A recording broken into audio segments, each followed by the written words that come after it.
So in this video, I'm going to show you how to get started making um, a version of Space Invaders. This is kind of very basic, not asking for too much here. This is kind of going to be the breakdown of what the game will look like. There'll be a runner class that will have the main method that will be the one that you run to set the game in motion. And a game board where most of the action, most of your programming will take place. There's also going to be a character class that's going to have some basic variables that all your characters will have. You're going to have your player, which is basically going to be a little square at the bottom of the screen. You can use an image to represent this player as well.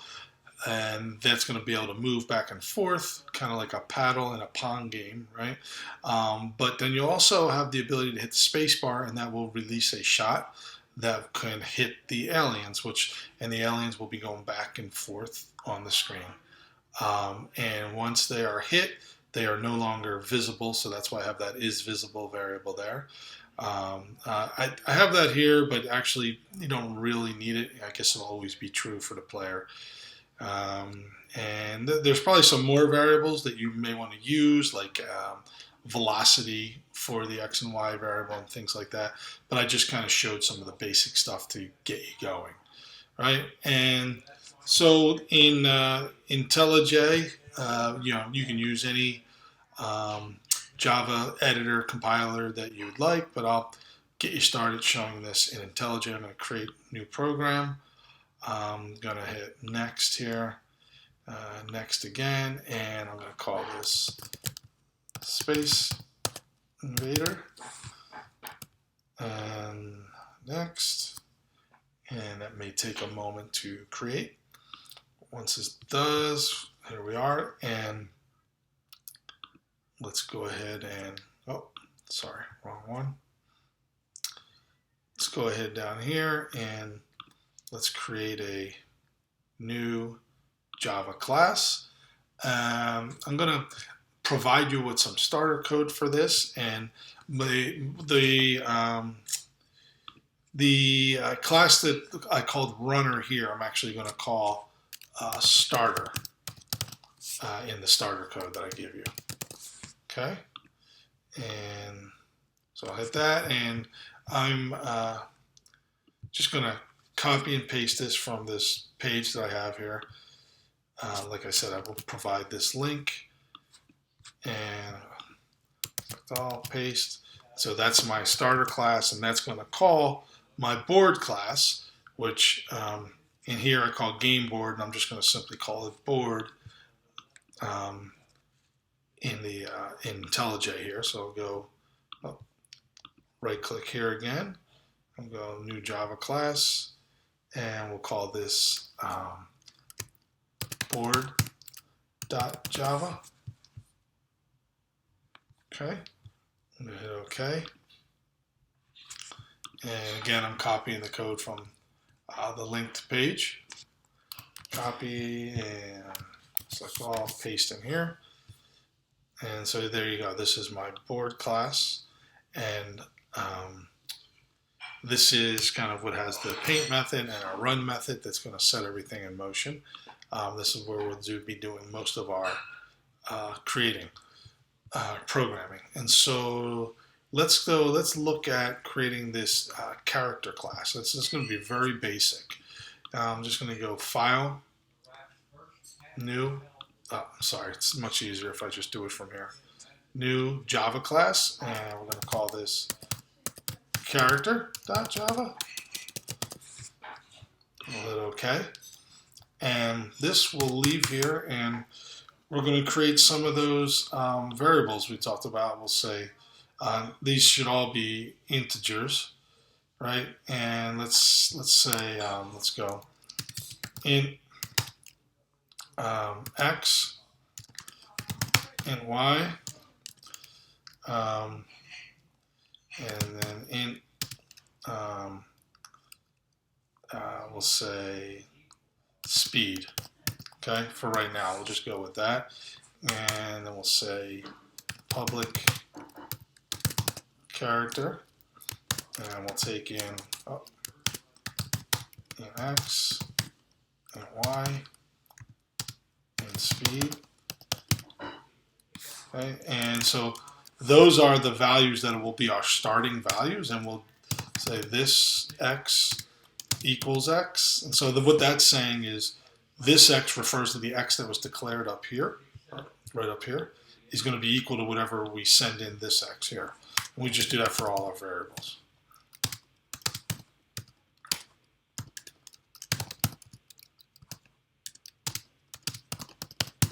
Okay, I'm keeping this very basic, and when you go to implement this, we may want to add many more variables and methods here, but I'm just keeping this very simple.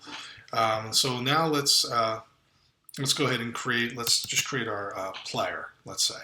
And so I'm going to go here, and we'll say new class, and we'll call it player.java. And we're going to say extends character, okay? And I'm just going to go ahead and the only thing I'll add here is we'll say a Boolean move right, Boolean move left. Oh, what doesn't it like in here? Oh, there's no default constructor, so we can just make a default constructor. Default constructor has no, takes no parameters. We just can't have that empty, so that we get rid of that error. All right, and so we're going to say public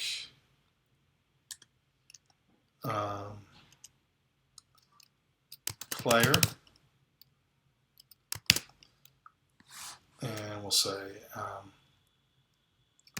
int X, int Y, int S for speed. I'm just trying to be quicker about this. And we'll say super X, Y, S. That'll send that to the super class. That'll send that to right here when we initialize that stuff. But the other thing I want to do in here is we'll say move left equals false and move right equals false, just so we initialize all of our variables. All right, and now I'm not even going to show you the shot and everything right now, but let's see if we can get this to kind of work for us. So in board, in here we can create a we'll say character C, or actually P for player, right? And I'm just going to declare it there, but we'll initialize it in the constructor method for the board. And we'll say P equals new player. And we'll say, we'll put the X variable at board underscore width divided by 2. So we're right kind of in the middle of the board. And so that's the X, and then the Y will say board height minus, let's say 60, something like that. We can mess around with that later. And then speed, we'll just say, actually, let's say speed is 5. Okay. And then that should be all we need to do to initialize it. And then down here, we can let's create ourselves a rectangle. All right, I'm just going to copy that one. I'm going to give this a color. This is going to be for our player.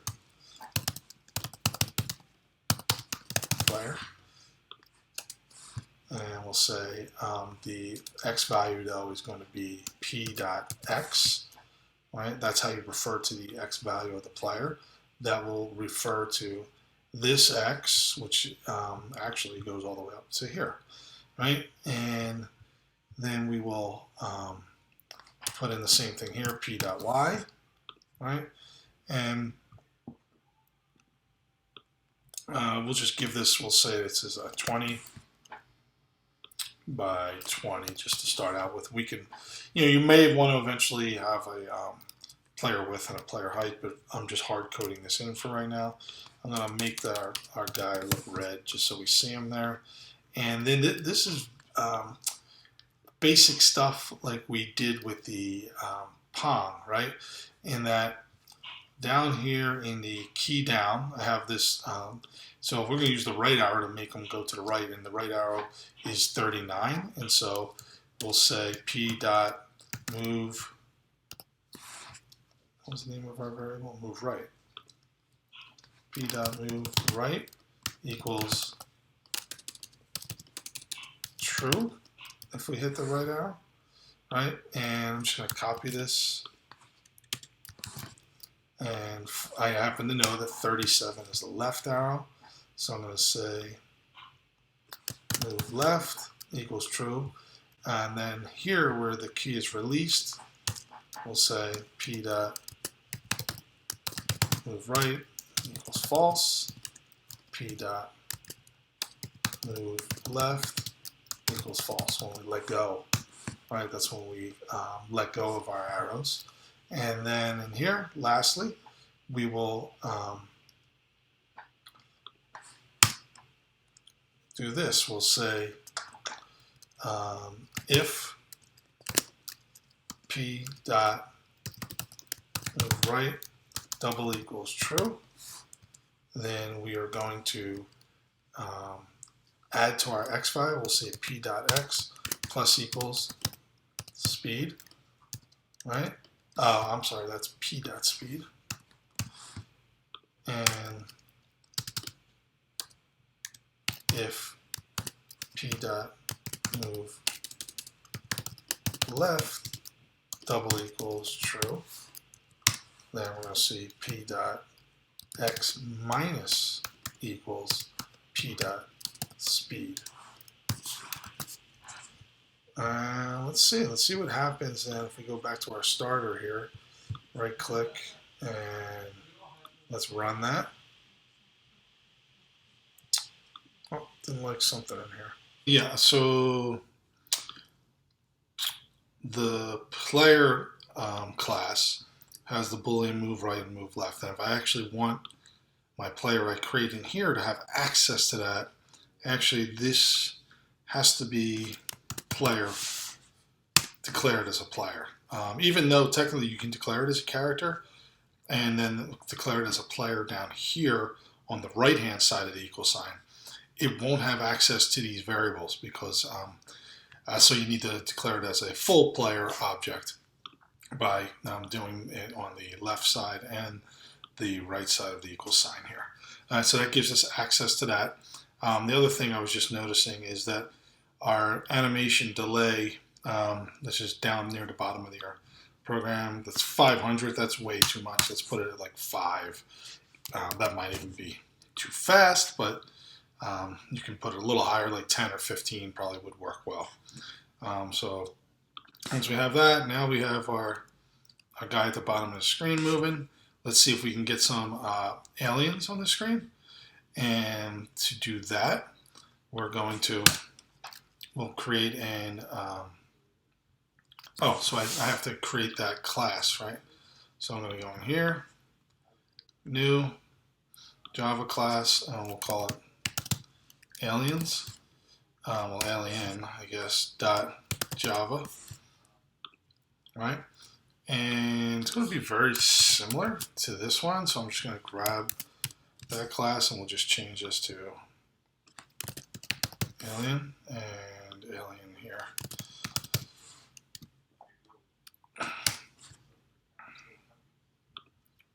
All right. And I think the one thing we had was Boolean is visible was going to be different. And we'll say is visible is equal to true to start out with. Okay. And let's get some aliens to appear on the screen. And to do that, we're going to create an alien array. We'll say equals alien A equals new alien, and let's just put like 10 of these on the screen to start out with. Probably change that eventually, right? And so now to initialize that, let's do that down here in our constructor method. We'll create a for loop, and we'll say I equals 0, I less than a dot length, and then I plus plus. And in here we'll say I equals new alien, and we're going to give it its different parameters. We'll like an X and a Y, and so we'll create that real quick. Let's say the starting point, it will be alien X is going to be, let's just say 10, and let's say the same thing for alien Y. So top left-hand corner of the screen, this would appear, right? And let's go and put that in here then. So we're going to say AX, AY, and then we'll say the rest of the constructors. If we look in here, as we need that speed, right? And so come back here and we'll make that 10 as well. Okay, and with that,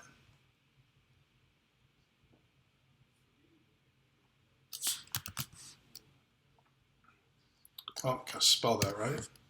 There we go. Good. And so then we want that to shift every time through. So the first alien's at the 10-10 position.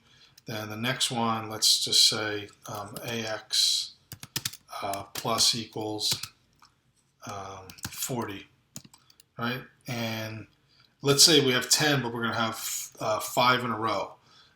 So then once if I double equals 9, right? So we've put 10 in because we started 0.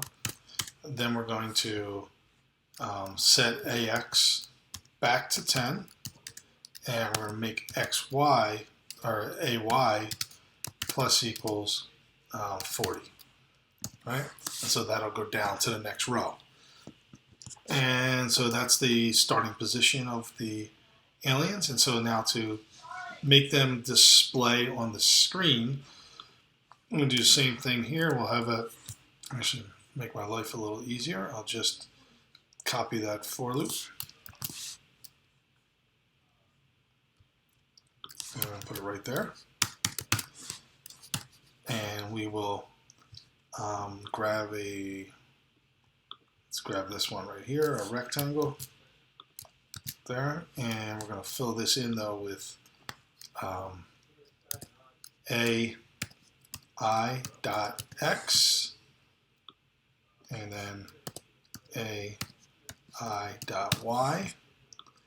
We'll just leave, I guess, the height and width. Well, maybe we'll make it like 30 by 30 just to make it a little bit different size than our guy. And that should put them to the screen.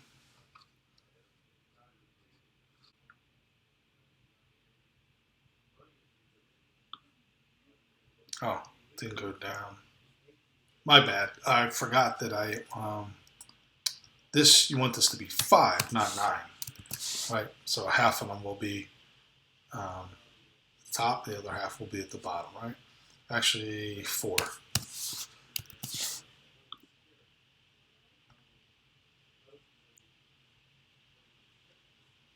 There we go. We have our 2 rows of aliens. And now we want them to kind of move across the screen.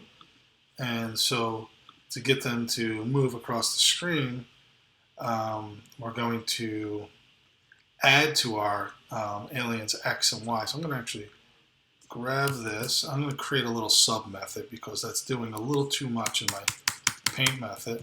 So I'm going to say public void move aliens. And right down in here, we'll call this, and we will do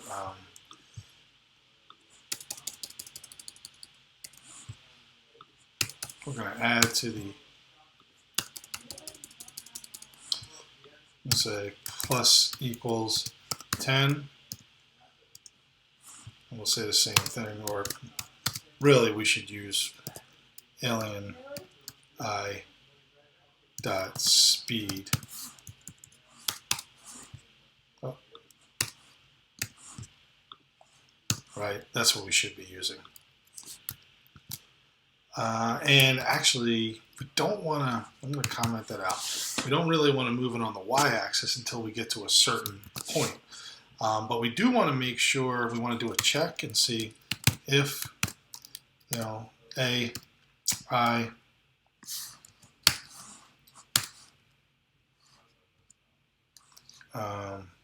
is greater than board width. And we actually want to move in a different direction. And so then we would have something like this. If AI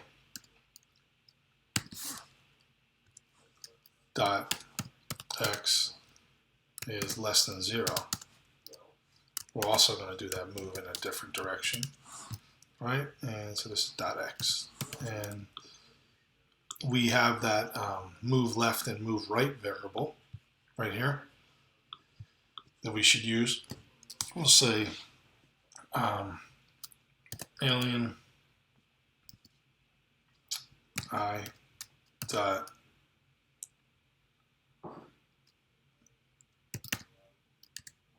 move left now equals true. Actually, we need to, so if that happens once, we actually need to do it for all of them. This gets a little confusing having these within each other here, but it's actually the right thing to do. We don't just want to move one of them to the left, we want to move all of them. So we want to make sure, let's change this to J so we don't have conflicts. And so we're going to go through and make sure these are all equal to true to move in that direction. And we do the same thing in here. Oh, do the same thing in here, except for this is going to be move right equals true. And that's where we can use this right here. We'll say if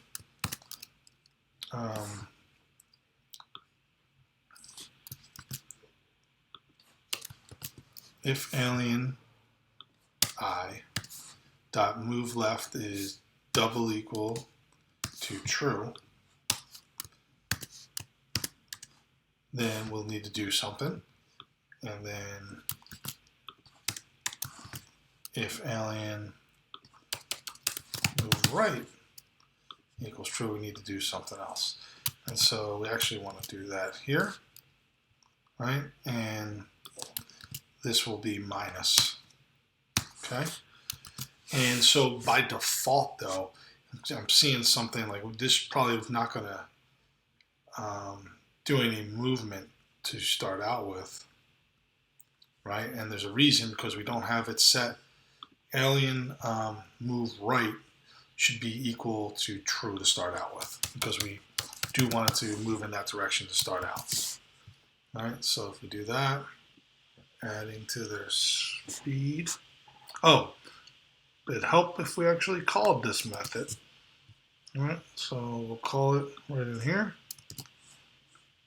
We need to make sure that every time we set that equal to true, that we set the opposite one equal to false. All right, so left equals false. Easy fix, actually. These two if statements here that check for the out of bounds. You can't do that in the same ones where we're moving our guys, because it's going to move one of them, then check and see that. So what happens, this is going to move one of these spots, one of the aliens, and then check to see them, and then they're going to move in the other direction. One of them is going to be out of sync with the others. So we actually let them all move, then go ahead and check to make sure we're in sync. Then go ahead and check to see if we're out of bounds at all, and then you can go ahead and set the move right or move left accordingly, and that should do the trick for you. Yep, perfect.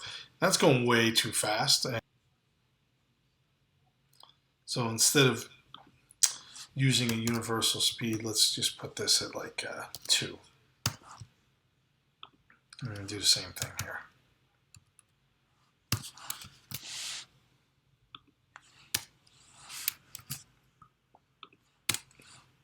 All right, so that should be a little bit more reasonable than opposed to that speed of, I think, 10 we had going on there.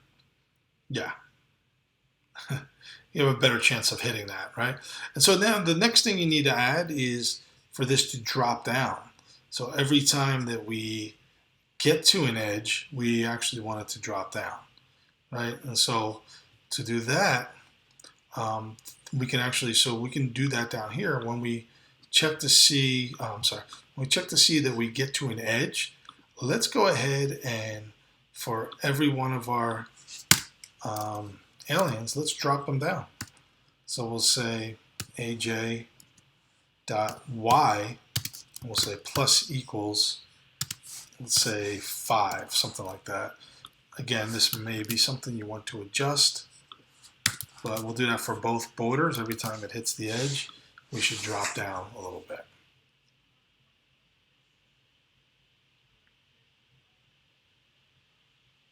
Yeah, there you go. That's heading down slowly but surely. And so this is a good part of this. So the next thing you'd want to add is a shot that when you hit the space bar, the shot should originate from wherever your player is at the bottom of the screen.